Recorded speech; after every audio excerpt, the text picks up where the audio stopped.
Akhirnya dia ini memutuskan untuk menghubungi salah satu temannya yang tadi baru saja pulang. Dia menelponnya sambil terburu-buru. Nah, waktu itu dia cuma bilang, "Kamu cepat ke sini, penting, tolong kamu cepat ke sini." Belum sempat temannya menjawab, teleponnya itu pun dimatikan. Dia hanya menunggu sambil duduk di depan perapian itu. Walaupun waktu itu dia masih mencium bau yang sama.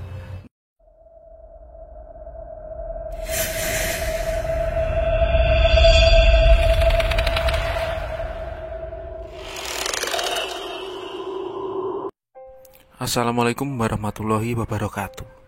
Cerita kali ini pernah aku dengarkan secara langsung. Jadi pada waktu itu tahun 2012 aku baru lulus sekolah. Dan untuk pertama kali aku bekerja. Nah, pekerjaanku waktu itu ada di sebuah gudang, memproses beberapa barang dari luar pulau.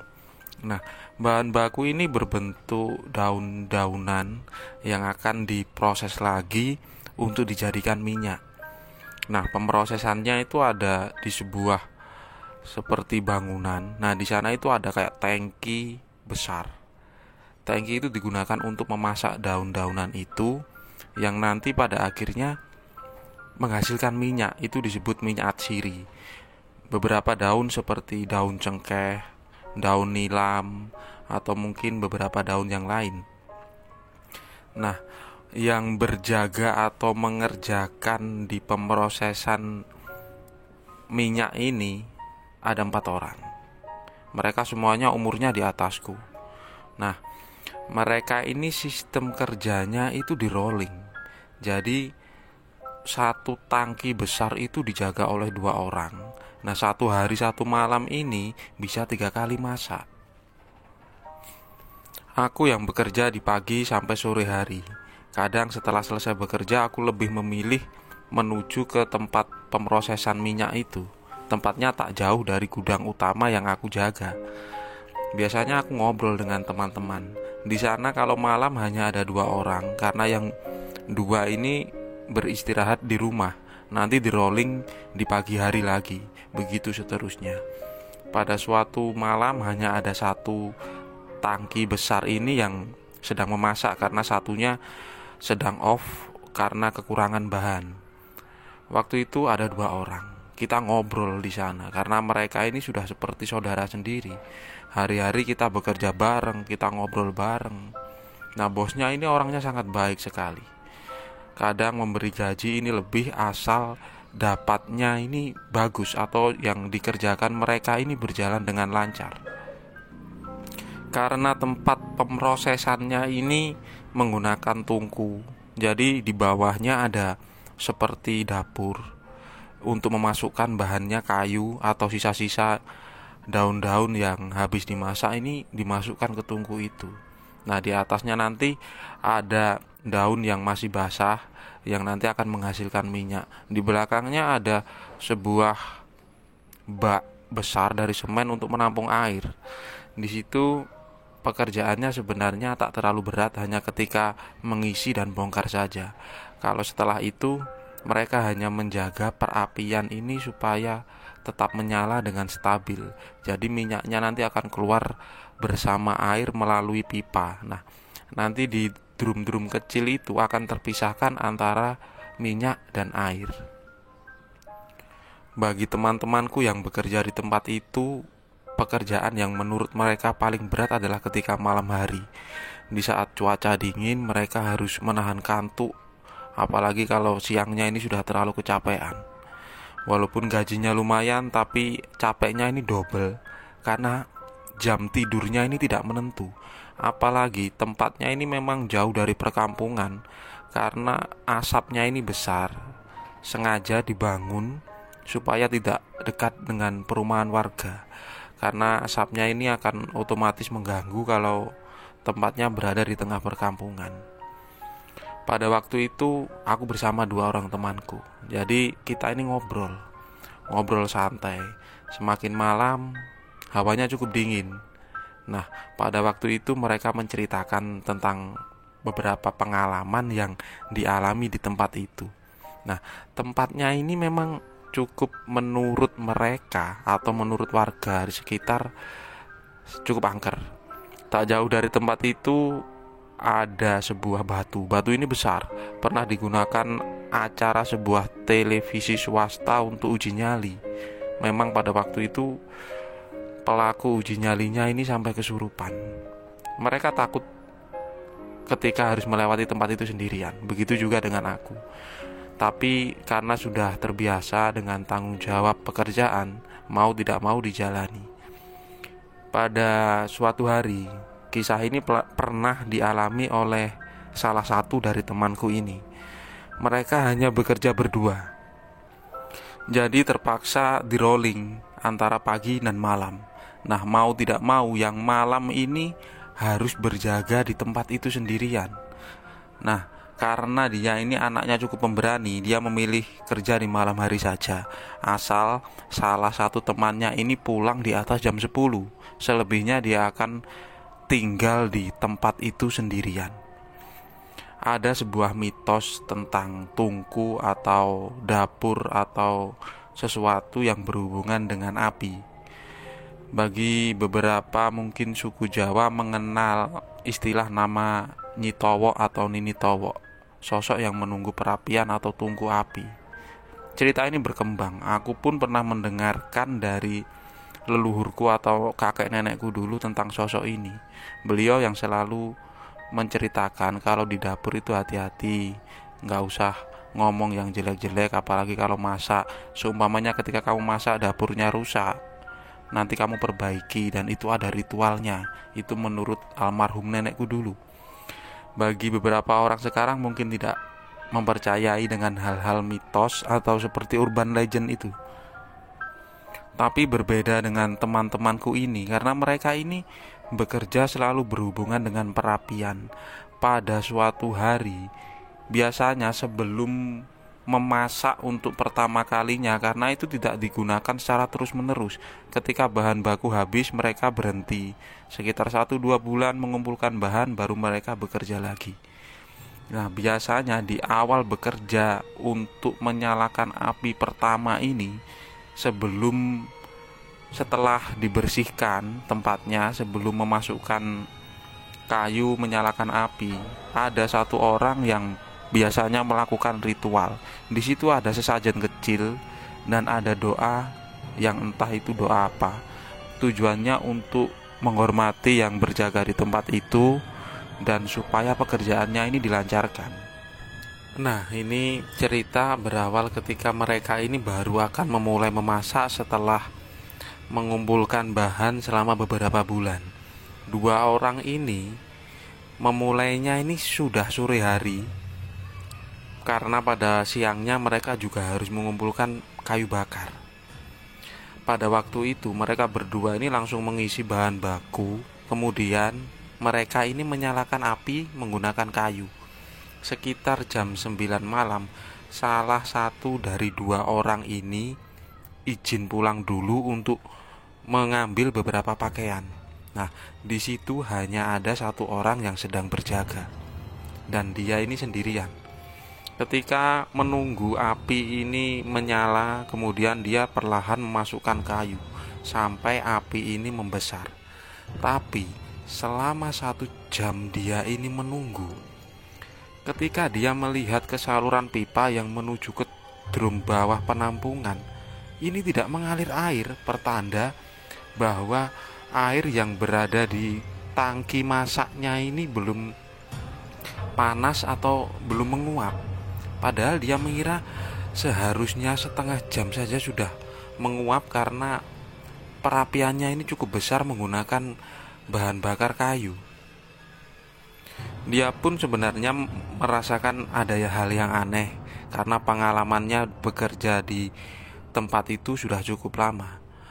Dia tidak berpikir tentang adanya satupun kesalahan. Dia mencoba mengecek apakah ada kebocoran, sampai dia ini berjalan ke belakang menuju ke bak penampungan air. Bahkan di sana air ini sangat dingin sekali. Berarti memang air yang berada di tangki masak ini belum sama sekali panas. Nah, waktu itu dia ini kembali lagi ke depan, tepat di depan pengapiannya. Di situ tiba-tiba dia ini mendengar suara seperti orang berjalan.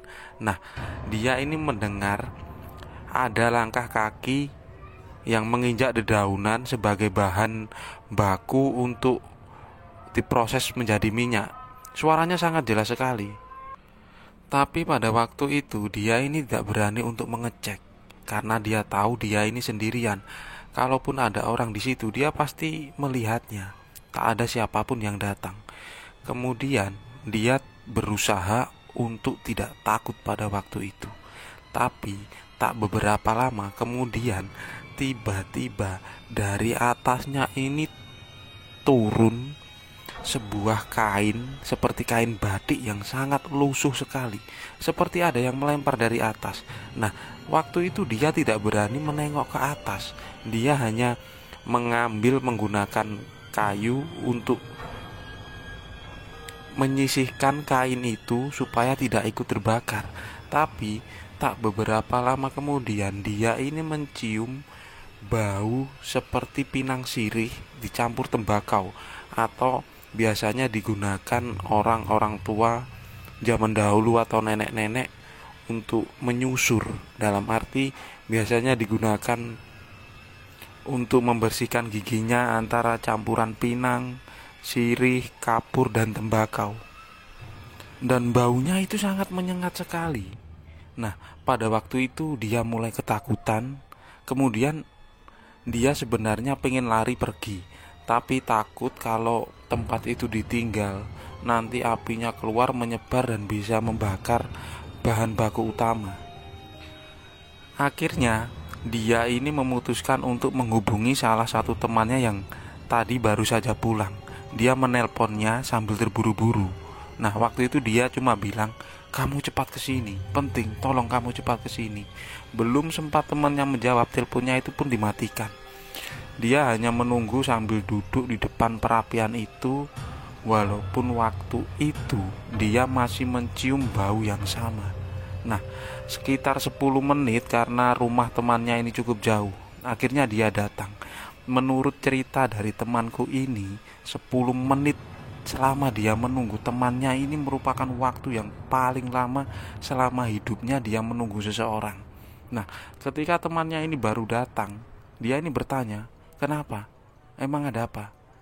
Kok kamu kayaknya ketakutan?" Nah, kemudian dia menceritakan. Nah, akhirnya temannya ini mengecek beberapa pipa. Memang waktu itu tidak ada panas sama sekali. Berarti yang di dalam ini tidak menguap atau tidak mendidih airnya. Padahal dia melihat perapiannya ini sangat bagus dan cukup besar. Akhirnya tidak ada solusi pada malam itu. Mereka hanya terduduk, terdiam sambil berpikir di pikiran masing-masing. Nah, ketika salah seorang yang tadi menunggu di tempat itu, dia ini mau mencari kain yang tadi jatuh tepat di hadapannya. Dia ingin menunjukkan ke temannya ini. Tapi ketika dia mencari kain itu, kain yang tadi disisihkan tak jauh dari tempat duduknya, ternyata tidak ada. Nah, baru dia sadar ini sudah tidak ada yang beres. Kemudian mereka memutuskan untuk menghentikan pengapian dan tidak bekerja di malam itu. Keesokan harinya dia bercerita kepada pemiliknya, pemilik tempat mereka bekerja ini. Kemudian pemilik ini cuma tersenyum. Beliau hanya bertanya, "Sebelum kamu memasak untuk pertama kali, apa kamu sudah melakukan hal seperti biasanya?" Nah, waktu itu mereka ini baru sadar kalau sesuatu yang biasa mereka lakukan dan menurutnya ini memang penting, sampai mereka lupakan. Nah, di waktu itu mereka akhirnya sadar. Kemudian melakukan ritual kecil-kecilan dengan memberikan sesajen yang seperti biasanya. Nah, salah satu dari mereka pun yang paling berpengalaman pun dipanggil untuk melakukan sedikit ritual itu. Nah, setelah selesai mereka kembali memasak. Tapi api setelah membesar sekitar setengah jam, air ini sudah mulai keluar dari pipa, pertanda di dalamnya ini pun sudah mendidih. Jadi pengerjaan waktu itu berjalan seperti biasanya. Mungkin secara logika sedikit di luar nalar, tapi hal seperti itu menurut teman-teman ini sudah sering terjadi. Jadi mereka lebih memilih untuk saling menghargai dan supaya pekerjaan mereka ini lancar. Lain cerita tentang tempat itu. Salah seorang dari mereka juga pernah mengalami hal yang cukup aneh. Nah, pada waktu itu ketika malam hari biasanya ketika ada teman-teman ngumpul, mereka ini memanfaatkan perapian di depannya ini biasanya membakar singkong atau kadang ada yang membawa ayam hanya untuk dimasak dan dimakan rame-rame. Nah, pada suatu malam waktu itu ada 3 orang. Nah, salah satu temannya ini sengaja mencabut singkong di kebunnya yang tak jauh dari tempat itu. Kemudian dia membakar singkong di tempat itu. Ketika salah satu orang ini sedang tidur, jadi mereka yang sedang berjaga ada 2 orang. Nah, pada waktu itu sambil membakar singkong dan menikmati satu buah singkong yang sudah matang, mereka ini tiba-tiba mendengar dari atap tempat mereka bekerja ini seperti ada yang berjalan di atasnya. Dan mereka memastikan itu bukan suara kucing karena suaranya ini sangat keras. Tak beberapa lama kemudian terdengar suara seperti benda jatuh. Nah, mereka ini kemudian mencari tapi tidak menemukan siapapun. Kemudian mereka kembali lagi duduk sambil memakan singkong bakar.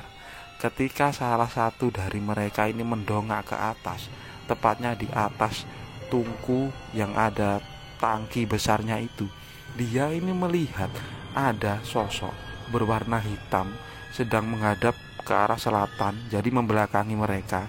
Nah, sosoknya ini sangat jelas, cukup besar dan duduk di tempat itu. Kemudian dia ini memberitahu temannya, coba lihat itu apa. Nah, karena waktu itu yang melihat 2 orang, mereka ini sangat jelas itu bukan manusia. Nah, itu sudah sering terjadi, tapi untuk melihat hal-hal seperti itu mereka ini tidak takut. Mereka ini bahkan berpikir, oh mungkin dia memang penunggu di sini. Itu pun hanya sekedar menampakkan sebentar, setelah itu pasti menghilang. Nah, itulah cerita dari pengalaman teman-temanku yang bekerja di tempat penyulingan minyak atsiri.